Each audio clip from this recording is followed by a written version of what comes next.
Good afternoon. It's my honor and privilege to welcome a very multifaceted, talented, and ever evolving professional and a celebrity to you. But he's no longer just a professional and celebrity, he is an entrepreneur. He helps other entrepreneurs come up. So let me welcome somebody who doesn't really need an introduction in India and across the world to audiences, Mr. Rana Daggubati. He's an Indian film actor, he's a producer, he's a mentor to many entrepreneurs. Welcome, Rana, to the BW Dialogue, and it's good to chat with you after more than 2 years. Yeah, thank you, sir. Thank you very much. But I don't think it feels like it's that long because time really hasn't passed that much since then. You still look so vibrant and young, and you have a great setting in your office. But, you recently opened up about fighting between life and death when you came to know about the calcification around your heart and kidney troubles. As millions around the world grapple with the fear that COVID-19 has gripped us all, tell us what gave you strength to be a Bahubali amidst all this? Well, I think like everyone has their comfort space or their inspiration to draw from. And I think I was drawing it from the people around me and the stories that I tell, or the stories that I've already told. So I think those mythologies that we've built in our minds and on screens have kind of come back to me. You're like, okay, you did that once, you can do it again, right? And I think that's pretty much what it was. And I think when the lockdown or the pandemic kind of set in, to me, I was like, okay, I was kind of prepped for this at some other point. But yes, I think time and again we will have moments or big times like these where you'll have to take a back seat, you'll have to pause, you'll have to reset, understand what your priorities are, figure out why you are and who you are, and kind of go again, right? So that's pretty much how it kind of came back. God bless you and give you long life. And you're right, COVID has given us time to reflect, rethink, and as you rightly said, reset our priorities and get focused on them.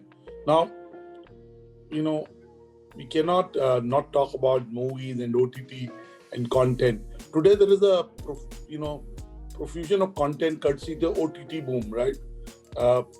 India has seen a plethora of OTT platforms, lots of content being done. There is more consumption and creation than ever before. What differentiator do you intend to bring with South Bay? Well, first, I think if it's a time of opportunity and content, there's never been such a time before, which presides this, because today you are flexible to make content in all forms, in all languages, in all durations, also in all formats of distribution or even viewing, right? So it's just gone a 360 in terms of the paradox where it's going. You're able to engage with audience much more than you could ever.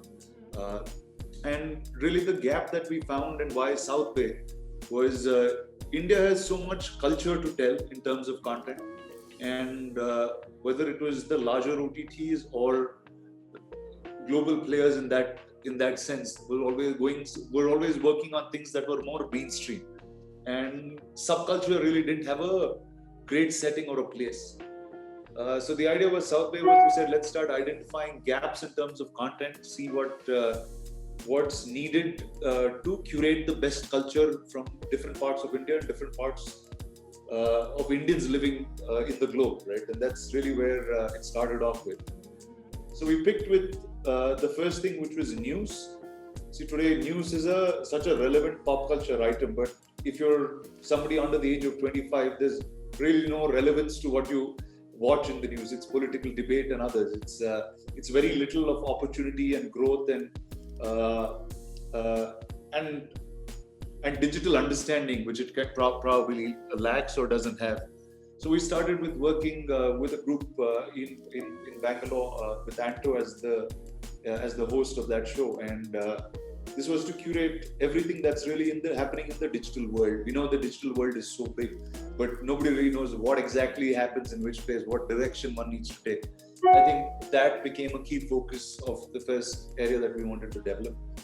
Uh, so everything that's happening in the digital world, what's happening in esports, gaming, how do you make money on Instagram, right? Literally everything that young generation kids kind of need to know is what we'd be curating there.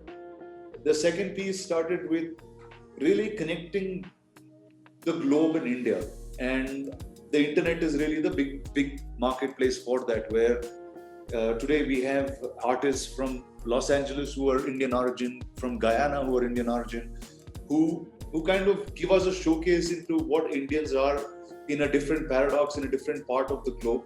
And we've seen a big surge in terms of in Tamil music when the Malaysian rappers started rapping in Tamil, because Tamil is is the second most spoken language in Malaysia, and that kind of evolved another global culture and a phenomena there. So the idea is not to shy away from whatever Indianness you have in terms of bringing it to content is what we wanted to do with some live shows, a lot with music, and the last piece being animation, which tops my favorite in terms of as a personal artist, because in India we always had animation was for the child. There was really nothing curated for the post-teen or the adult in that category, but we have enough audiences watching international stuff like South Park or BoJack Horseman or any of these type of shows, and so that's pretty much it. And I think post my Amar Chitrakatha life of growing up, it was the Mad Comics that kind of took my attention. So Why Are You is the show is kind of my ado to what Mad Comics used to be in my life. So the idea was really to open up animation, open up subculture, and just marry the two, marry what is mainstream, and create a platform for everything that's going on the internet. Fantastic.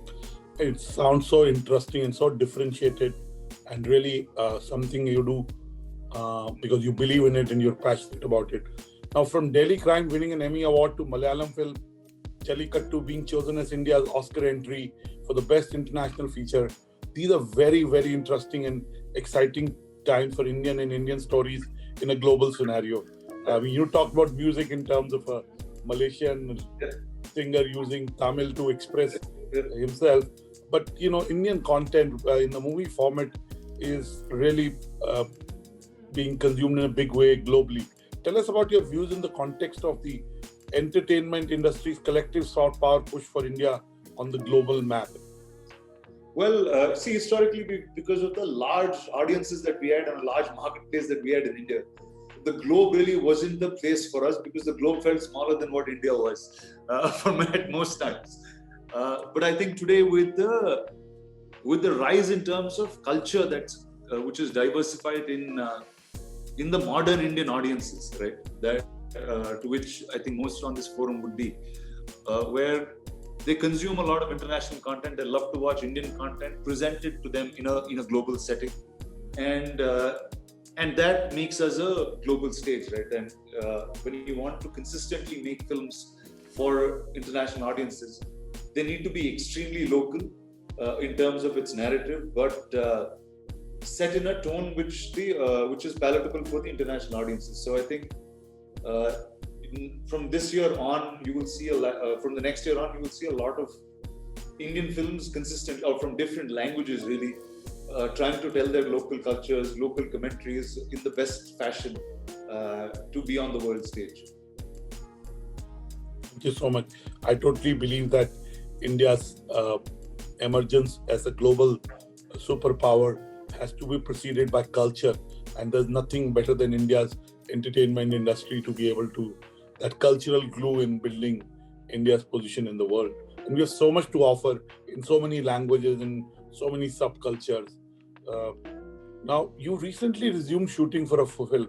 How has the experience been to return to a set in the post-COVID world, and what are the major challenges? Well, first, I'm just happy I'm back on set and working. It finally feels like time is starting to move and we're getting on again. Well, it's obviously it's a crazy time, right? No one really knows how things are and what the virus really is and how deep it is. But definitely we understand the sense of precautions. So like any factory assembly line, the film units have started taking those precautions, whether it's it's mass testing of the entire unit consistently, whether it's isolating the entire unit to be away from everybody else and making sure the schedule is done in that format. And everybody else except the talent that needs to perform in front of camera is without the mask, but everybody else has masks completely on set. There's enough cleaning, and so it's definitely a diligent process, but I think it kind of thorough what we do. Nothing is more important than safety and health, so making sure that's done right, and but then life has to get back, and we got to get to work, and we have to tell stories, right? Fantastic. Clearly, safety has become a very important factor when you plan shoots and when you kind of get your units on those sets. Now, I remember last time you and me were talking physically. You were in our event of the 40 under 40 in Delhi, and I was pulling your leg on marriage. Clearly, you've broken 1 million hearts, maybe 1 billion hearts when you got married early this year. What are the changes that marriage has brought about for you? I think it shouldn't change. That's the idea. That's the idea of a happy marriage. Everything needs to be. No one needs to change for everybody, but I think life is settled, and it's calming in many ways. Fantastic. We wish you a lifetime of married bliss. Now, as I said, that you are a multifaceted person. Apart from being the accomplished actor, producer, in a content kind of a entrepreneur that you are, tell us, in the last 8 months, what are the new rules of entrepreneurship that have got added? Of course, certain things are eternal, they stay true forever. But what are the new things that have got wired to your DNA? Well, the fact of using technology in every single aspect of how you conduct your business, I think that's it was getting there anyways. And today, if you're doing this via call and there's enough of I'm assuming there's enough of audience watching us, and that's all with technology, right? And I think whether it's accounting, whether it's legalities, whether it's any diligent process that can be automated with tech, I think that adaptation is probably the highest. And whether you're in the business of manufacturing something or making films or IT services, whatever it is, right? I think just that fact has kind of remained solid. The second thing is in terms of where opportunity and growth come, has been very, very, very unique. The internet has become a bigger landscape than what it ever was. Whether it's to do trading, whether it's to tell stories, whether it's to just be entertained, really. The internet has become a medium for all in terms of where most of us syndicate our lives with. So I think these are the two things, whether it's looking for newer opportunities, consistently finding ways to reinvent and adapting with technology. All of these things have been the three learnings in the lockdown period. And also in terms of structuring, being financially sound as being a backbone where valuations sometimes really don't matter, and it's the revenue of that company, and not even the revenue, really, it's the profitability of each of those units that you have and can make becomes the key, which was the classic old school way of doing things. And I think the importance of that is kind of reset back into everybody, whether it's a startup or somebody who's 50 years old. You're absolutely right. Earlier all entrepreneurs were chasing valuation and gross merchandise value, and the basics of making sure that your business is profitable, your costs are lower than your revenues, was not being adhered to. But that's one big change. Second, you rightly said technology has enabled us to scale up, and every business has to be fundamentally technology led, and the consumer internet has led to application services, products that we never imagined, and their adoption has got accelerated. So it has created its opportunity. You're so right. And, I keep saying, Rana, that we are in a 3C economy: a collaborative economy, a contactless economy, and a compassionate and caring economy. Now, tell us, you also mentor startups, right? Individuals and people with whom you may share the same value system, or you have value to add to their businesses. give us a sense of what is your focus over the next few weeks, months, and what is the kind of startups you have mentored till now? See, one is I don't try to diversify too much away from what my domain knowledge is. See, our domain is really telling stories, whether it's in a long form or a short form. Right?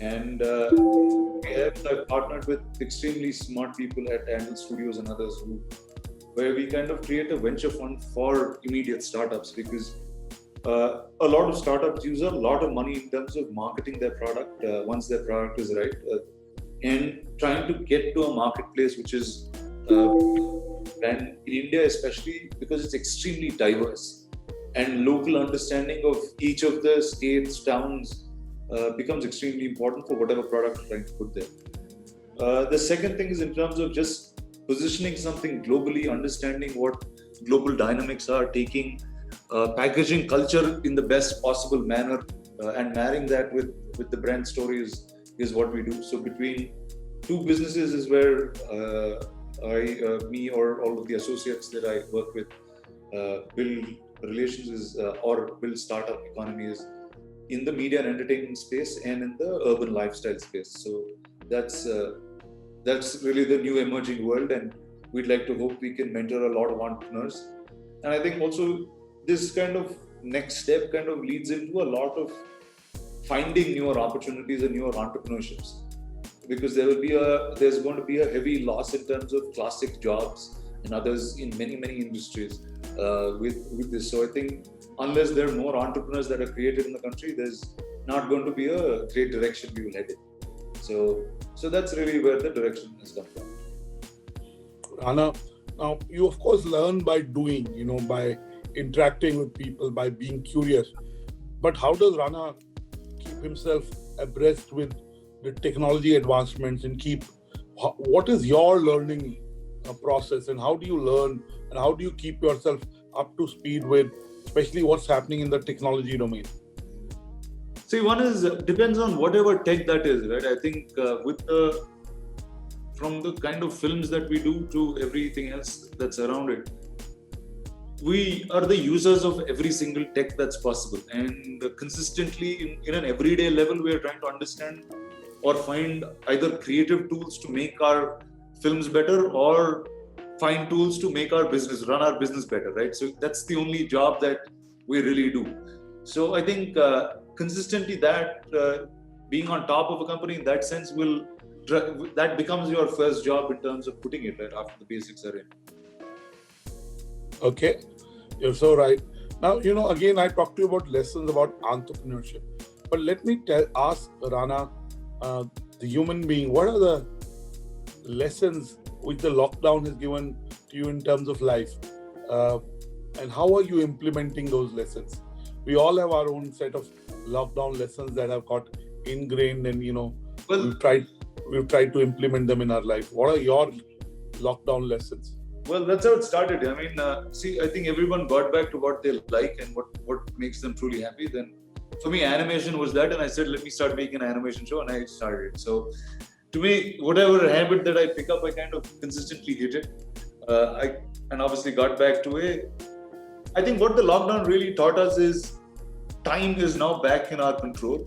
We decide exactly how we want to use it and why we want to use it. I think that's what the lockdown has given us, and time waits and decides, and we are actually the ones who decide where it goes. Beautifully put. I can so relate to, I think if somebody had asked me what is the one change, I think as you said, how we utilize our time, and clearly time is back in our control because we're focusing on what is essential and needed and not really on the frills around it. Now, a lot of young people look up to you. People in the content domain, in the media and in entertainment domain look up to you. What is your advice to them in terms of how they can make a mark in their profession and be impactful? Well, there are two ways. Yeah? One is if you're a creator of any sorts and you're a storyteller, whether you want to tell a news piece or a feature film or anything, really. I think staying true and unique to what you want to present and being clear in that direction. I think there was never an opportunity like this. I mean, you always say there's a lot of opportunity, but there was really nothing like what you see in this year post the 2020-2021 era. Then if you're trying to set a business in the media and entertainment space, and I think today the media and entertainment world is open to all kinds of disruption, whether in the way of making the content or distributing, or really doing a 360 in terms of getting it into retail and all other sectors.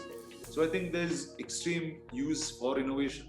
And I think just being able to understand history and how India has worked so far and how you guys can fill the gap is really where it is. The opportunity really awaits right now. And what are the behavioral traits that you have ingrained and experienced in your life that has made you successful, and you've seen other successful people around you? What are the behavioral things? Because a lot is about attitude and behaviors, and the skills matter, but I think it's the softer aspects that make a professional or a human being successful. So what are those? You've seen them around producers, around directors, around actors, around your father, around many talented people that work with you. So give our viewers and our readers a sense of what are those 2-3 attributes that really make you stand apart. Well, I think honesty and consistency are the two things which go undeniably in terms of being honest to what you're trying to do, being honest to everybody who you work with, just making that key. And the second thing is really consistency. When you're passionate about something, passion really means you can do the same job every single day for the rest of your life.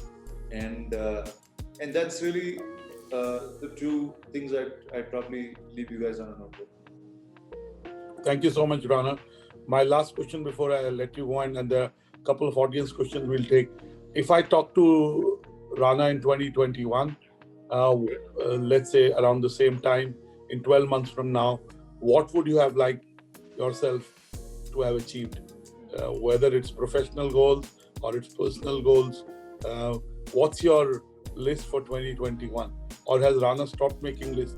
I stopped making lists a long time ago. Yeah. So there's a plan that's been stuck and consistently been executed, and that's it. So I'm just consistent with what I do. That's all. Right. Thank you. Now there are two questions. One is from Urvi Shrivastava. While Indians have won Oscars in the past, no Bollywood movie has won the Oscar in an individual category. Last was Lagaan in top 5 back in 2011. Where do you think India is lacking and slacking? Well, like we spoke earlier, right? Just because the Indian local markets were so big, there was very little in terms of direction one could take at a global level, and the global markets were very difficult to distribute content like this, and the films that were made for this direction didn't really reach anywhere in terms of where they were supposed to. And I think now there's a time where there's enough and more filmmakers with a voice that is extremely local. There's a local auditorium that enjoys films like that and makes a market for it. The OTT has kind of opened that up as well. And I think today you'll see a lot of those filmmakers, and it's only filmmakers who come from different walks of life and become filmmakers who will be able to tell those local stories. Absolutely. There's one more question from Arvadhanam R. Would you act in OTT platforms as small budget Telugu movies? I don't know. See, like whatever I act in budget really doesn't take to anything. It's really what story we're telling. Whether we do stuff on OTT, TV doesn't really, or YouTube really doesn't matter across the platforms. Ultimately, what story you want to tell, that defines everything, or the budget. Okay. Before I let you, I have 3 rapid fire questions for you. That either or you can choose the answer, or you can put your own option. First is, there are assumptions here, but Rajinikanth or Amitabh Bachchan?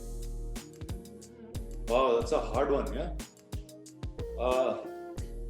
Rajinikanth. And why? Well, I think because also I was born in Madras in that sense, and I got to see firsthand what that cinema was. And Mr. Bachchan I got to experience much later when I was in Hyderabad and then in Bombay.